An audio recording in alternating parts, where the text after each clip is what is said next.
Hi there. Good morning, everyone. Happy Tuesday. I am Sarah, and this is my weekly live broadcast. And I am trying a new streaming service today that allows me to stream to my page, my group, and my YouTube channel all at once so that you could all catch me live. And so as you log in, if you're catching me live, can I ask you to please post a comment? I think you have to give StreamYard permission to post, and I'll really appreciate it because that will tell me that everything is working as expected. So hello, everyone. I'm Sarah. I am a traditional Usui Reiki master teacher, a holistic life coach, and a yoga teacher.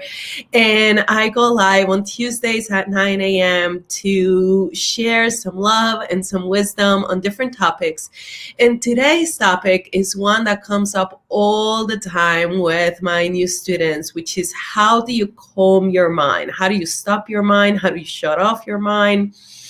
How do you stop the mind from racing? And there is so many things that we need to talk about. Hi, Natasha. Thanks for joining and thanks for letting me know you're here. There's so many things that I want to share with you in regards to this, so the first thing is that everything is connected, spirit, mind, and body. So the mind is not racing just because it's racing. The mind is racing because that's kind of its nature, its job. And we're going to talk a little bit about how to manage it and what to do about it. The mind races because of ego, because we identified with people, places, and things. And so we're going to talk about that. The mind has certain functions to imagine, to remember, to process and understand. And that is just its job, right? So how do we do that job productively without getting caught up in the stream of thought? So how do we use our mind in a way that helps us to improve spiritually, as opposed to using our mind to create worries and troubles and trying to stop it and trying to just squash it down? You can't any more than you can prevent a river from flowing, but you can manage it with wisdom, understand it, and really be in a place of empowerment to use your mind, which is a wonderful tool to improve spiritually and manifest and create the life that you desire. So that's what we're going to talk about today. It's a really exciting topic. Before we get started, two quick announcements. The free 5-day challenge starts next Monday. It's going to be 2 p.m. Mountain Time, 4 p.m. Eastern Time inside of my group, Women Awakening Together. It's going to be 5 days of really more in depth of what I'm going to talk about today, and really practical guidance about how to really create a sustainable mindfulness practice. Last time we ran this, it was amazing, back in September. I only do this 3 times a year, so make sure that you catch it, you sign up. Even if you can't make it live, you sign up and you'll get emails and replays and all of that. And number 2, the yoga teacher training program registration is now open. It's going to start March 16. The entire program is live with me, and it's a very small group of maximum 9 students. So registration is open. Make sure you save your spot. It's super affordable. There's a payment plan right on the website. You can sign up right online and then book a call with me to just get started and get you on board and get you started on the journey. Okay, so those are my 2 quick announcements. So let's start at the beginning. We have 5 layers in our energy system. We have the physical layer, the mental layer, the emotional layer, the energy layer, and the spiritual layer. And they all work together. So the mind that we get so caught up on trying to stop, just one piece of the puzzle. So the first thing is we want to make sure that we're taking care of the other 5 layers. So on a physical perspective, what are you eating? How are you moving? How are you sleeping? That is going to make a huge difference in your mind. And I know this is really basic, so I'm just kind of going to breeze through it. But it is important to remember that the mind does not operate in a vacuum. The mind does what it does because it's connected to these other 5 layers. So we have the physical layer, and that physical layer needs to be properly fed and properly watered and have enough fresh air and enough sleep for it to work properly. Otherwise, it's going to affect how your mind works. The next one is the emotional layer. A lot of the times, and I like to use this example when I work with my students, this is your mind, and then these are your emotions. They're two separate things. Okay. A lot of the times we have emotions flowing through us, and instead of letting the emotions flow through, we have the mind that begins to kind of just run around in circles and argue and understand and try to fix and and so the mind begins to go crazy, literally. And in order to calm the mind, the first thing that you have to do is kind of put them on two separate post-its. This is what you're thinking, and this is what you're feeling. And can you sit with your emotions from a place of love and acceptance without, I'm not saying you don't need to know why. I mean, they know the emotions are there for a reason. And one of the functions of the mind is to help you understand, right? That's one of the functions, just like it helps us to remember, it helps us to imagine. One of the functions of the mind is to help us understand. So when we're having these emotions, the mind is trying to understand and rationalize, and it gets hooked to the emotions. But it's very helpful in order to calm your mind to just separate them for a second. See your thoughts flowing through you as thoughts, and see your emotions flowing through you as emotions. Okay, so you have your physical body, you have your emotional body, you have your energy body. Our energy body expands 6 feet that way, 6 feet that way, up and above and below, right? So everything that we do during our day has an effect on our emotional, on our energetic body. And so the people we are around, the people we work with, the people we get into bickering conversations with, the TV programs that we watch, the books that we read, all of that is getting absorbed by your energy system. The mind then needs to process what's going on, try and understand what's going on, give it a label. It's kind of how we cope in this world. Okay, so hello everyone. I see a couple of people joining. I am using a new streaming service, and I would greatly, greatly appreciate if you could stream your permission and say hello on the comments so that I know that everything is working. Thank you for watching. Okay. So we talked about the importance of keeping the physical body in shape, the emotional body separate, the energy body, and what you feed into this energy body. And a lot of the times, and I have inside of my group a video on energy vampires and how people just hook into your system so that they can energetically draw energy away from you or dump their negative energy into your system. And in a nutshell, a lot of the times they're either trying to control, they're trying to bicker, they're trying to complain.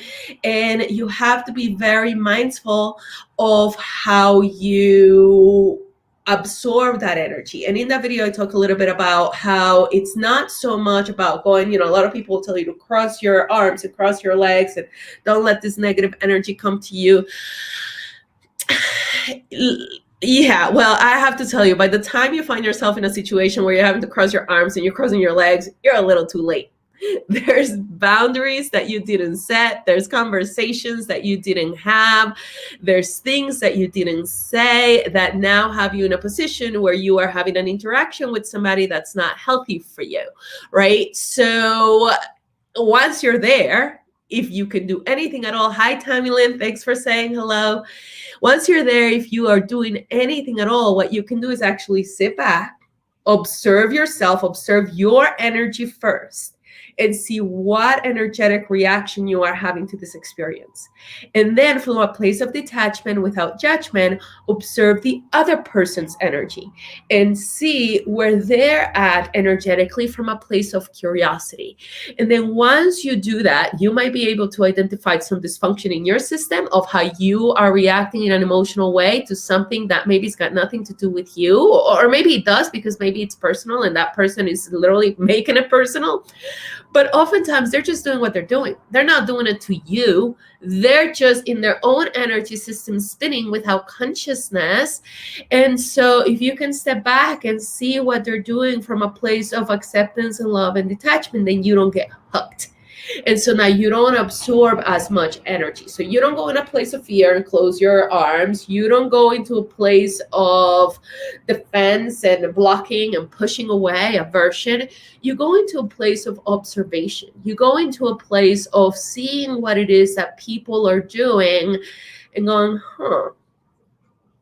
interesting. right? Okay, so we talked about how our physical body has a role to play in how to calm our mind, how our emotional body has a role to play, how our energy body has a role to play. And the other one is the spiritual body. So my teacher wrote a book. It's a children's, well, it's not a children's book. It's a book for the child in every human. And it has this wonderful little story that says spirit, mind, and body go on this journey. It's kind of like they're in a car together. And spirit's saying, let's go up the mountain. And then mind is saying, no, I don't know that way. Like, I just want to hang out here and play around and have some fun. And, I don't really want to go up the mountain. It's just too hard, too difficult. And spirit's like, well, no, but I came here on a mission. I came to this earth with a purpose to improve certain spiritual things. But the mind that has been programmed by the collective consciousness and our ancestors and society and all of that, just doesn't really want to go up the mountain. He'll rather just hang out and play around, right? So the body gets stuck in the middle because spirit's saying go this way and mind's saying go that way. And now the body literally doesn't know what to do because the body's the one that's got 10 fingers and 10 toes and can drive the car and take it where it needs to go. But if there's constant conflict in your system between what you know in your heart that you need to be doing, the mind is continuously going to be arguing and spinning and trying to pull in a certain direction from a place of fear. And now it can't be quiet. Just because there's a conflict between your spiritual system and your mind.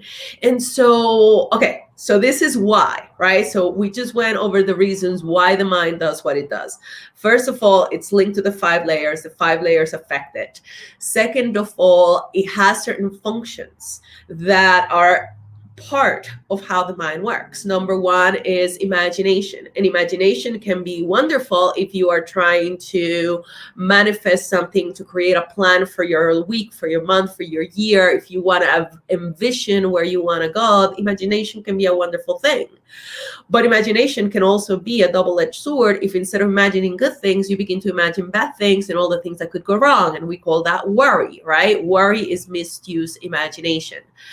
A function of the mind is to remember. You need to remember what your schedule looks like. You need to remember your name. You need to remember where you live. You need to remember the lessons that you've learned. That's part of the mind. So whenever you see something, anything, right? I don't know. You see a little calculator. The mind remembers. It remembers the numbers. It remembers an experience that happened in school. It remembers the time that you broke the calculator, the time that it fell into the water. All of these things just naturally flow through your mind because it got triggered by one of the 5 senses and it triggered a memory.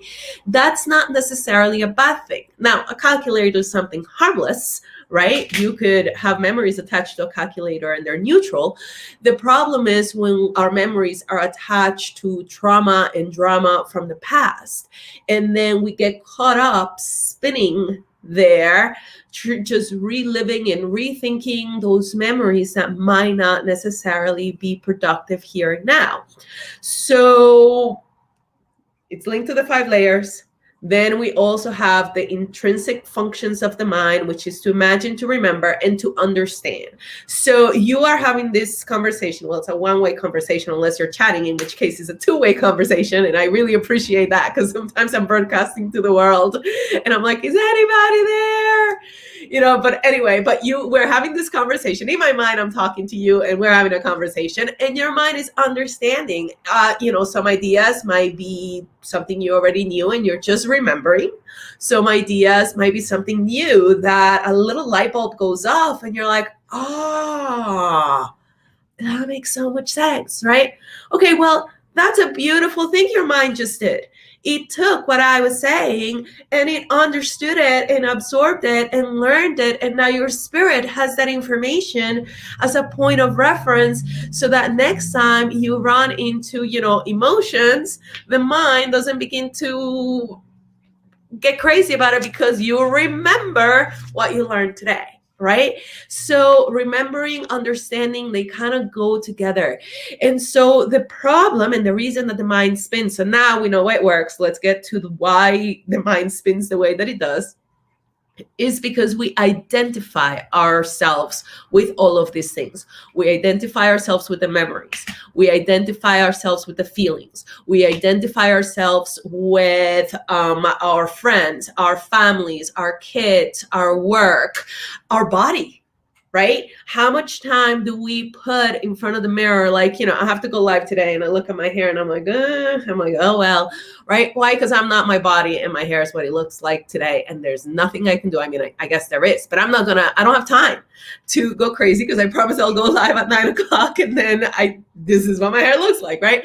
So, but we get so caught up, right, on what we look like and then we forget. I'm like, no, I have something valuable to teach. My sense of identity doesn't necessarily depend on what I look like today. And then when I look at it, I'm like, I look beautiful. And it's like, attachment, ego. Not necessarily. It could be a place of love as long as my life doesn't depend on it and doesn't get attached to it, right? So it doesn't mean that you don't see. It doesn't mean that you don't make sure that you're properly, dressed and your face is clean. It means that your sense of value and identity is not attached to these things, that you are so deeply grounded and rooted in a sense of who you are, that you could see even your own thoughts, positive or negative, from a place of detachment. I was watching, hi Alina, thanks for saying hello. I really appreciate it. I was watching one of those TikToks. TikTok is dangerous, I gotta tell you. I don't know. Anyway, but I was watching one of these quick TikToks and a teacher was kind of teaching the kids how to deal with their negative mind. And she said, what I do with my negative mind is I give it a funny name. And so, we'll call it, I think she called it Goober or something. It was really cute. And she's like, every time that I say to myself, like, for example, she said, I didn't do enough today. I really should have been better. I was, not very productive. Then her conscious self, and we'll talk about this in a moment, goes, oh, there's that Goober again. Negative talk. So now you make it light. You don't identify yourself with what you didn't do or what you did, because it could work the other way too. You could say, I had such a productive day today. It was so wonderful. I got so much accomplished. And now your sense of self is now, because you did so much. There's so many humans that do that. And it's freaking exhausting. When you get your sense of identity for how much you do and how much you accomplish in a given day, oh Lord, are you going to drive yourself crazy because you can never give yourself a break and you're constantly on this angst of trying to do more and more and more and more. And it's never enough because you're trying to get your sense of self for how much you do. So the point being, whether you do too much or whether you have negative thought because you didn't do enough, either way, it's a judgment. It's an identification. So what do? You step back and you see, and you don't take it so seriously. You kind of go, interesting. Look at myself talking to me negatively. Or, interesting. Look at myself taking my sense of identity for how much I accomplished today. And you just open your heart to what is. Alina says that's such a good idea. Talk to yourself like you're talking to a best friend, because we're always so nice to each other, right? And so hard on ourselves. So if a friend came to you and said to you, I didn't do enough today, I'm such a bad person, you would immediately say, what are you talking about? It's all right. Look at what you did do. And so what if you didn't do too much today? And you would talk to them from a place of love and kindness, right?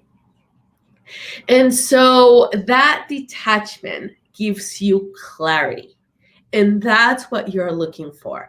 And a lot of the times, the people that you surround yourself with, I have these groups. I have a 90-day program where we have a weekly call, and we have this wonderful group of women who kind of gets together. And one of the most healing things about that group format is that we see each other with love. And when we see each other with love, then you learn to see yourself with love. When you speak from a place where you're not feeling judged, you don't have to be ashamed, everything goes, there's absolutely no judgment and complete acceptance and support, then you begin to see clearly. And clarity is wonderful. One of the things that you can do to actually make progress in the spiritual path is surround yourself with people, whether it's friends or family. Friends or family are a little tricky though, because they know you for who you are, not who you want to become. You actually want to look for a neutral environment that acts as a mirror of clarity for the person that you are trying to become, who doesn't judge you for who you have been or what your dysfunctions are, but instead holds a place of support of who you want to become and sees you for that. And so now that gives you a clear slate. It gives you clarity, because a lot of times if you're stuck in a dysfunctional relationship, an unfulfilling job or whatever, people around you see you from that place. And it's very difficult for you to see clearly because you're surrounded by minds that look at you a certain way.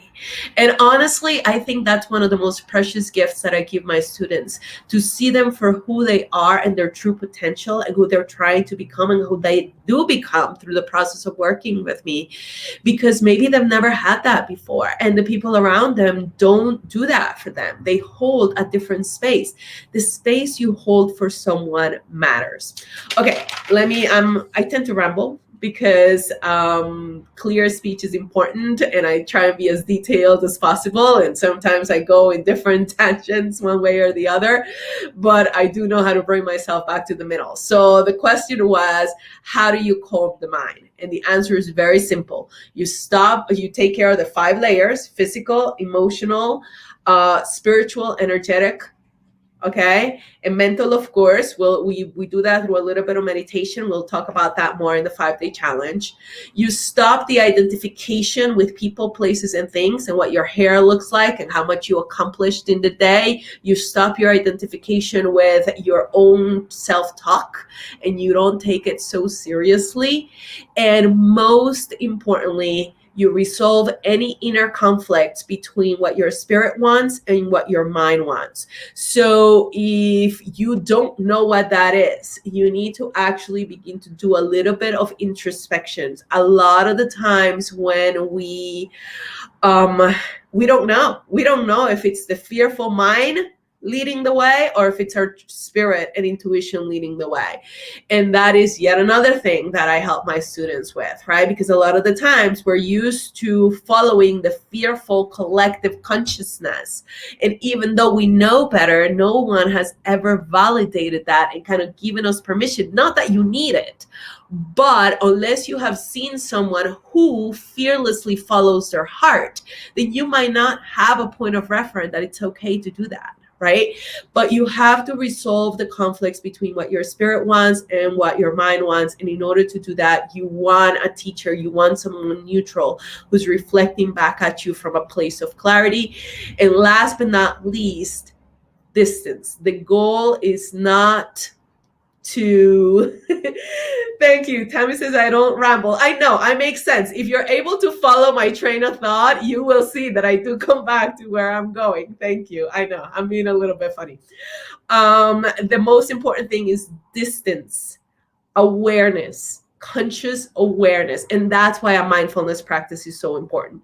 Because when you show up to your meditation cushion, to your mat, to your daily nature walk, again and again and again, you see yourself. It's something that you do no matter how you're doing physically. You still show up to your mat. Emotionally, happy day, sad day, you still show up to your mat. Energetically, tired or refreshed, you still show up to your mat. Everything that's going on, that's why a mindfulness practice is so, so important in your life, because it allows you to step back for at least 5 or 7 minutes each and every day and see what's going on. When you do that, even if it's just for a little bit of time per day, now you can do that through the rest of the day in any conversation that you have, in any interaction, in anything that you do. You are more present. And that's the importance of mindfulness. I have a video on that inside of my group as well. So that is my little talk for today. I will be going live on Tuesdays at 9 a.m. Mountain Time, 11 a.m. Eastern Time, once a week. I'm doing this streaming service, so if you watch the replay on this, please hit hashtag replay. When you engage and like and comment, it helps me to reach more people with my message, which helps me to get students, which supports my journey and helps me to make a living doing something that I love. And I cannot thank you enough for supporting my little small business by liking and sharing, and I really appreciate it. So thank you so much. Remember, the 5-day challenge starts next week on Monday, the 25th through the 29th, and yoga teacher training starts March 16. It's super affordable. It's going to be a small group. Make sure that you reserve your spot if you are interested. After you sign up online, you get taken to a place to book a call with me, and then we can get you on board. And I can't wait for this amazing group of women that's going to come together this year for the yoga teacher training. Thank you so much for watching. Have a blessed day. Namaste. Bye, everybody.